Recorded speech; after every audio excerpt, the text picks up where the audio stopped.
Welcome back, everyone. Last time we explored how opera spread outside of Italy to France, to England, and to Germany. Today, we're still in the Baroque period, but we're going to shift our focus to three other important areas of music in the 17th century. I know that the 1600s were a time of incredible change in music. Opera was just one part of this larger transformation. Composers were also experimenting with new ways of writing vocal chamber music, sacred music, and instrumental music. So, today's lecture has three main parts. One, vocal chamber music in the 17th century. Two, sacred music in the 17th century. Three, keyboard music.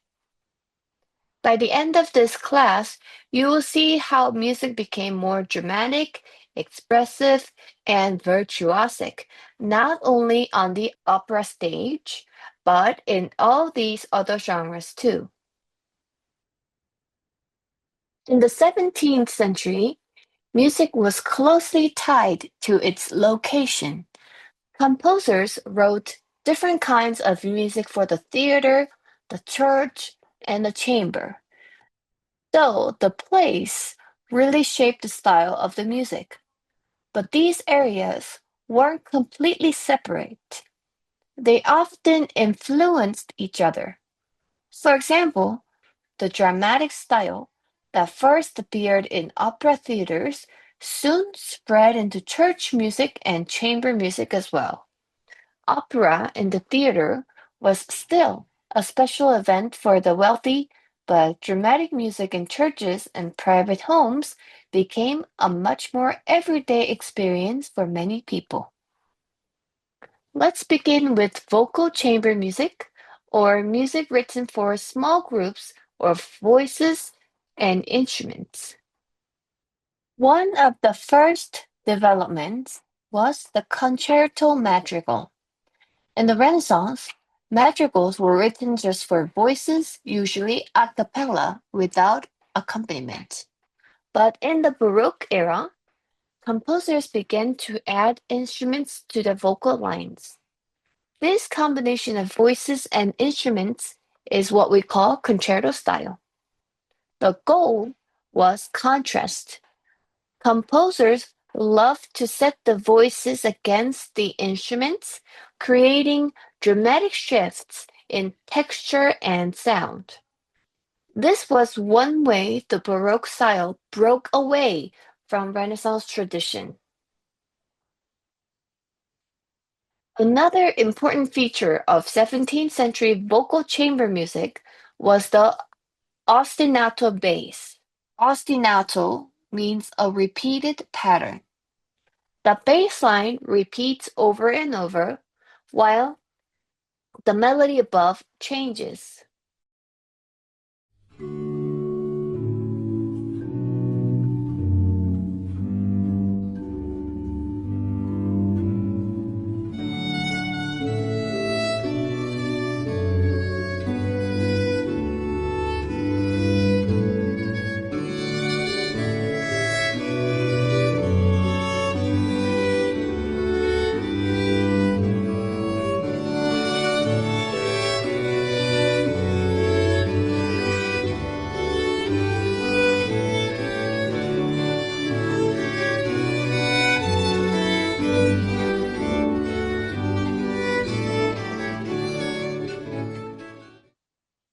Two of the most common ostinato bass patterns was the passacaglia and the chaconne.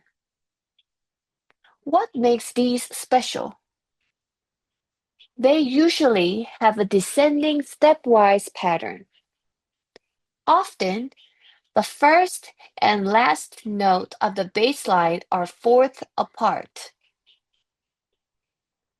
They're often written in a slow triple meter. They repeat in 4-bar units. They were often used to express sadness, lament, or suffering. In other words, When composers wanted to create a mood or grief, they often used a repeating bass line like this.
In this ostinato bass gives the music repeating cyclical structure that builds intensity. Now let's move to the cantata. By the end of the 17th century, the cantata became one of the most important vocal genres. A cantata was a short work, about 10 minutes long, for solo voice and instruments. It included recitative and aria, just like an opera. The main themes at first were pastoral, stories about shepherds, lovers, and nature. But later, the genre expanded to include both secular and sacred subjects. One of the most important composers was Barbara Strozzi. She was one of the most prolific cantata composers of the century. In fact, The cantata was the most popular vocal genre in Italy at the time. Why? Because it combined the expressive power of opera but was much cheaper to produce. No staging, no costumes, just music. Later, Alessandro Scarlatti carried on this tradition. He is especially important because he standardized the da capo aria form, ABA. Singers would sing the A section, then the contrasting B section, and then return to the A section, usually with added ornamentation. This form became the standard aria structure in 18th century opera and cantatas. So the score for the da capo aria gives you only A and B sections. And then at the end of the B section, there is written da capo. So when you perform the piece, even though you don't have the repeating A section, you see the da capo sign, you go to the very beginning and then repeat the A section again. When you repeat, you can add ornamentation. If we listen to a da capo aria, you will hear how the return of the A section gives closure, but with even more emotion because of the singer's added flourishes, embellishment, ornamentation. But remember, each country developed its own traditions. Let's uh, let's talk about France first. France preferred lighter and more melodic styles. The air de cour, or court song, was elegant and tuneful. French cantatas were usually less dramatic than Italian ones, more graceful and lyrical, and often connected to courtly entertainment like ballet or opera. Next is Germany. After the 30 Years' War, they had a war. Power was divided among many small courts. Each court used the arts as a display of prestige. Italian composers were welcomed and invited in Germany, and German composers adopted Italian styles. Importantly, Germans also wrote cantatas in German language, which laid the foundation for the later Lutheran cantata tradition. One important figure was Heinrich Schütz, who applied Italian dramatic styles to German texts. Next, England. England was outside Italy's cultural influence. The lute song tradition continued into the early 17th century. Opera was less successful there, as you learned last time, since spoken theater like Shakespeare was already so strong. But do you remember Henry Purcell experimented with new styles, leaving us masterpieces like Dido and Aeneas. Now let's turn to sacred music. In the 17th century, church music often balanced between two styles, stile antico and stile moderno. Stile antico means the old style. It continued the Renaissance tradition of Palestrina, smooth counterpoint, controlled dissonance, and a calm, sacred atmosphere. This style was often used in very formal church settings like the Vatican because it carried a sense of tradition and authority. Stile moderno, on the other hand, was the new style. This was influenced by opera and theater. It used dramatic contrasts, expressive melodies, and basso continuo. The goal was to move the emotions of the listener, making sacred texts feel more immediate and powerful. So, in short, Stile antico was traditional, balanced, and timeless. Stile moderno, dramatic, emotional, modern. And very often, composers mixed both styles depending on the purpose and the audience. The sacred concerto was a new type of sacred music. Here, voices and instruments combined in many different ways, sometimes small scale, sometimes large. This term does not mean concerto in the instrumental sense, but rather a vocal instrumental combination. Okay? In Rome, the church was more conservative, and many composers continued to write in the stile antico. But in Venice, things were much more experimental. The center was St. Mark's Basilica, where the acoustics were huge and reverberant. Composers developed the cori spezzati technique, meaning split choirs. So two or more choirs would be placed on opposite sides of the church, singing back and forth, creating an echo effect. To sing back and forth, we will describe that using the word alternate, singing back and forth. One of the most famous Venetian composers, the composer from Venice, was Giovanni Gabrieli. His piece in Ecclesis is a perfect example. It uses two choirs and instruments in dialogue, alternating, filling the church with sound. Okay, here is the explanation about the composer Giovanni Gabrieli. He worked at St. Mark's Basilica in Venice, one of the most important musical centers of the 17th century. Cori spezzati. You heard the explanation before, right? It's to place two or more choirs in different parts of the church so that they could alternate each other, creating dramatic echo effects. Have you ever been to a cathedral or big churches? I don't know. But usually the churches back then, their ceilings were very high and they were built with the stones.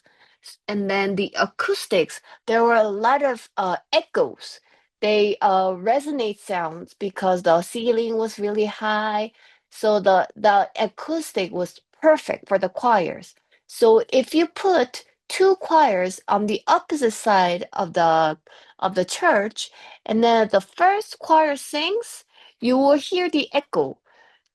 But before the echo finishes, the second choir starts singing. Okay, if you do it back and forth, you will have this very special acoustic you can only hear in the church and only when having the cori spezzati.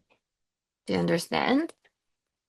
Okay, his work combining voices and instruments together was very new at the time.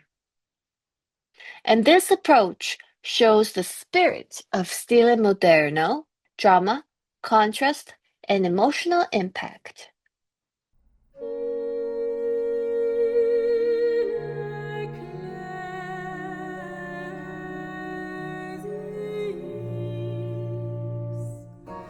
Benedicite Domino, benedicite Domino.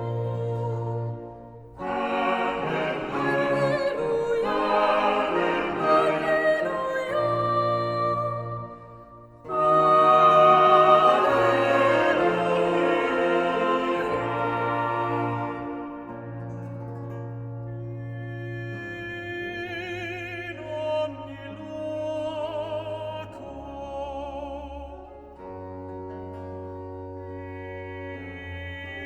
in ogni loco. In ogni loco,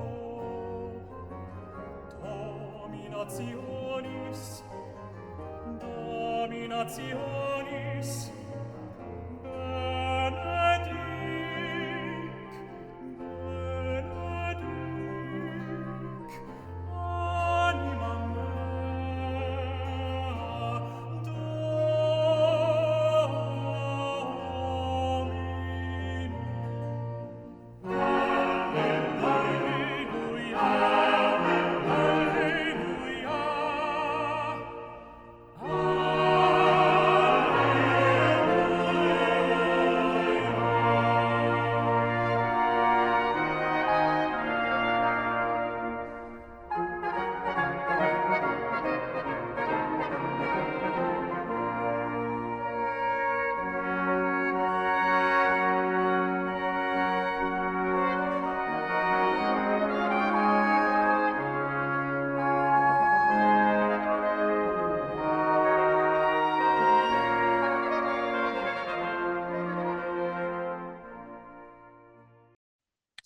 Okay, we're moving to Germany. In Germany, Heinrich Schütz was the key figure. He went to Venice at the age of 24 and studied composition under Giovanni Gabrieli until Gabrieli's death. He studied in Italy, learned the new dramatic style, and then brought it back to Germany, setting German texts with Baroque expressiveness. One of Heinrich Schütz's most famous works is called Saul, was verfolgst du mich? In English, Saul, why do you persecute me? This piece really shows how Schütz blended Italian drama with the German language. When you listen, you can hear how the music paints the story in a very vivid way. He uses a strong contrasts in even dissonances, notes that clash strongly, to highlight the tension of the biblical text. The voice of Christ come in with great power, almost like a dramatic stage entrance. It feels almost theatrical, but it's written for the church. Saul, Saul, Saul, Saul, was verfolgst du mich?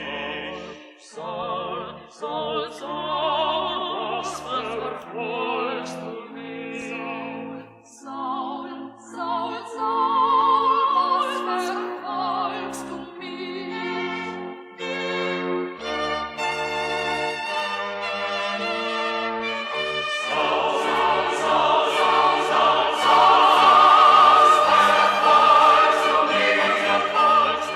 was verfolgst du mich? Es wird dir schwer werden, wieder den Stachel zu lecken.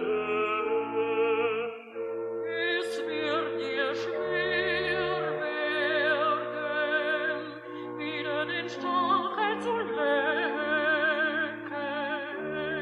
Saul, Saul, Saul, Saul, Saul, was verfolgst du mich? Was verfolgst du mich? Was verfolgst du mich? Es wird dir schwer werden, wieder den Stachel zu lecken.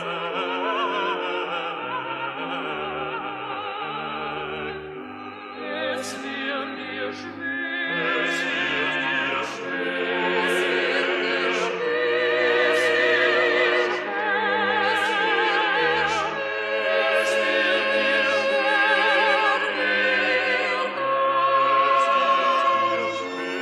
Es wird dir schwer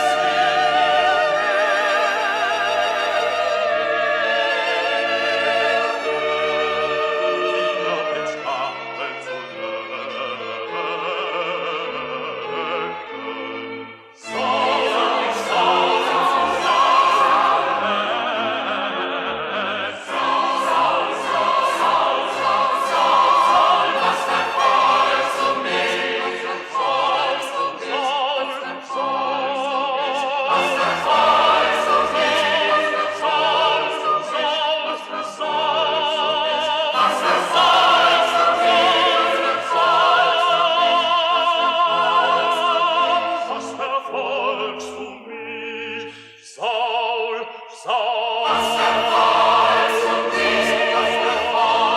Was verfolgst du mich? Was verfolgst du mich? This piece is also a great example of the sacred concerto style. Voices and instruments work together, almost like they're having a dialogue, to create a dramatic and but deeply spiritual experience.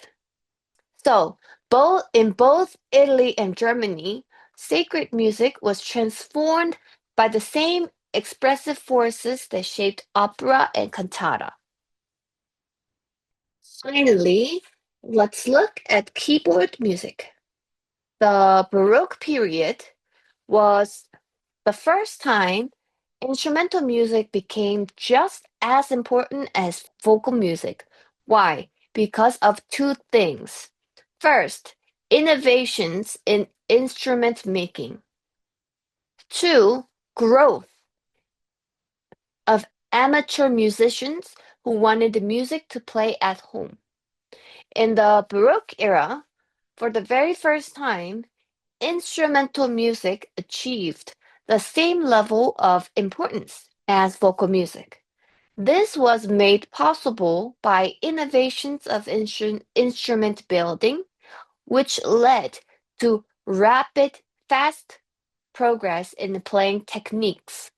Composers began to write music that highlighted the unique qualities of each instrument, taking full advantage of their strength. At the same time, music was no longer limited to professional performers at courts and churches. More and more amateurs began playing at home. As a result, keyboard instruments like the harpsichord, clavichord, and organ became central to both public and private musical life. There were several kinds of keyboard instruments in the 17th century. Clavichord, the most common household keyboard. When you press a key, a small metal piece called a tangent strikes the string, but the sound was very soft, too soft for large halls, so it was mostly for practice or small rooms. Harpsichord. In English, in Italian, cembalo, in French, clavecin. Here, the strings were plucked by a quill when you pressed a key. The sound was brighter and louder, but you couldn't control dynamics. To create variety, instrument makers added multiple sets of strings and keyboards. The piano was invented by the harpsichord maker Bartolomeo Cristofori in Florence around 1700. This was revolutionary because the hammer mechanism allowed players to control volume, soft piano or loud forte. That's why it was called the clavicembalo col piano e forte, the ancestor of the modern piano. You see this picture? This picture is a 1720 forte piano by Cristofori himself, and this is now in the Metropolitan Museum of Art in New York City. This is the oldest surviving piano in history.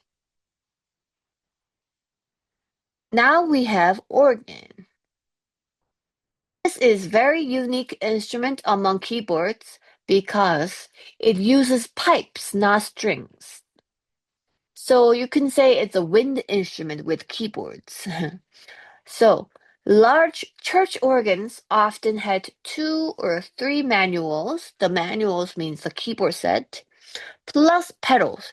You see, you have pedal you press with your feet. These organs were essential for church worship. The Baroque period was the first era where instrumental idioms, patterns written specifically for an instrument, became central to composition. So basically, when you start composing, you have to decide which instrument you're using. Okay? For keyboard instruments in particular, uh, the music for keyboard instruments, the characteristics, special things about keyboard instruments.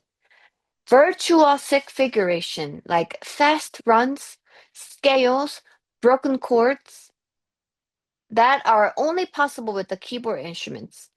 That figuration became very common, and sequential progressions and complex harmonies were often explored at the keyboard because you can you have 10 fingers, so you can push many notes at the same time, what is basically chords.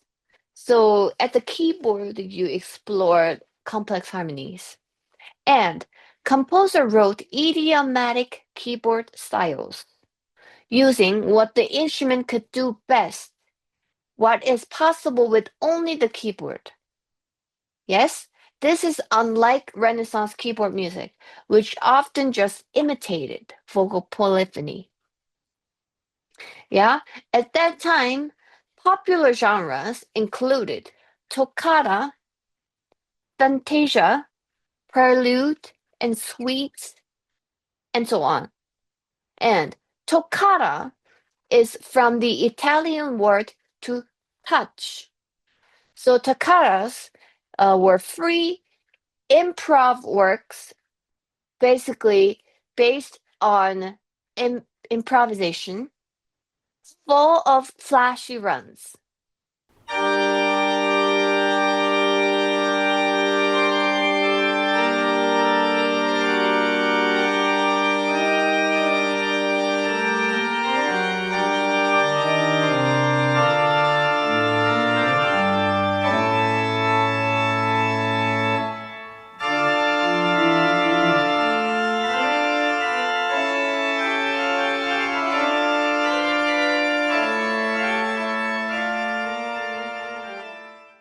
And then we have suites.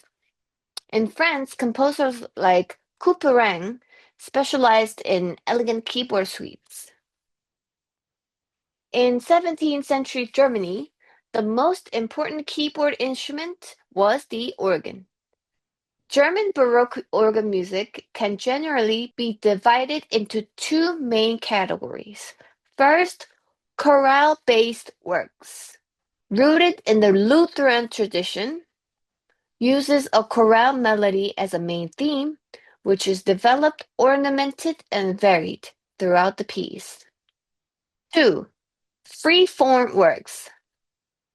Composed without a strict thematic framework, often more improvisatory in nature.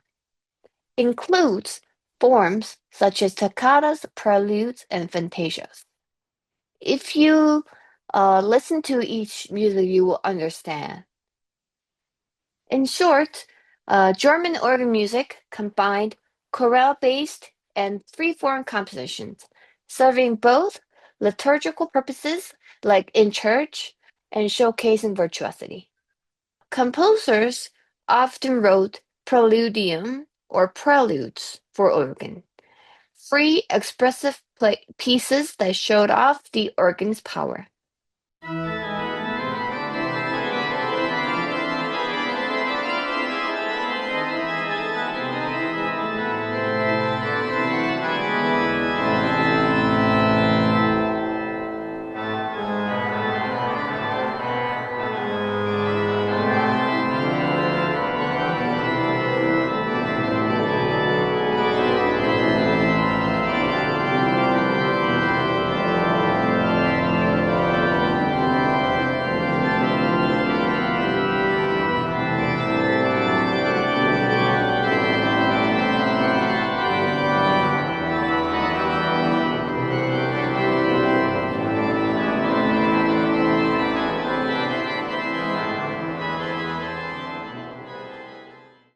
And finally, we arrive at Johann Sebastian Bach.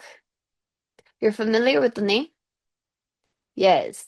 He wrote an enormous variety of keyboard works, preludes, fugues, toccatas, fancies, and suites, and more. Variations. One of his most famous collections is The Well-Tempered Clavier. This includes 24 pairs of preludes and fugues, one in each key, both major and minor. It was a showcase of both technical mastery and compositional imagination. He also wrote keyboard suites, known as the French suites, English suites and partitas, each with a sequence of stylized dances. We will listen to the C major prelude from the Well-Tempered Clavier, the first piece. We hear a simple broken chord pattern that grows into a deeply expressive piece and beauty.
So today we saw how the Baroque style expanded beyond opera.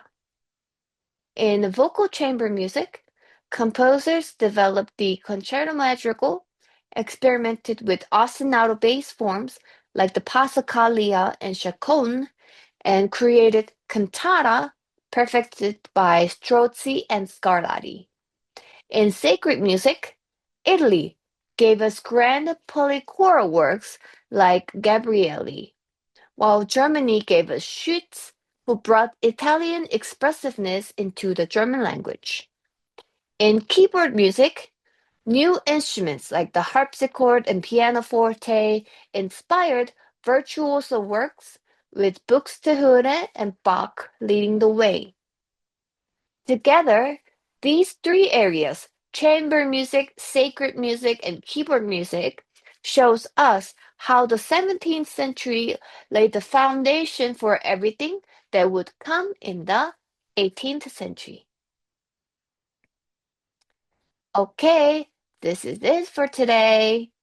See you next class. Bye.